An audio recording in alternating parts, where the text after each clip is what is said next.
పిల్లలు, good morning పిల్లలు. ఈరోజు మనము కంజీరా, దీన్ని ఏమంటాము? డక్కీలు కూడా అంటాం. డక్కీలు కూడా అంటాం. ఇప్పుడు నేను ఈ డక్కీతో కొట్టేటప్పుడు పరుగు అంటే వీళ్ళందరూ రౌండ్గా పరిగెత్తాలి. అలాగే సిట్ అంటే కూర్చోవాలి, క్లాప్స్ అంటే క్లాప్స్ కొట్టాలి. పిల్లలు నవ్వండి అంటే నవ్వాలి. కూర్చుందామా?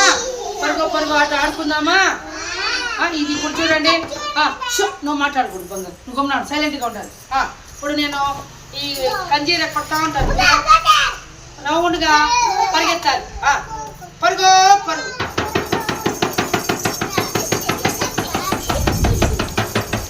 వెనకాల ఒకరు లైన్ కరెక్ట్గా ఉండాలి.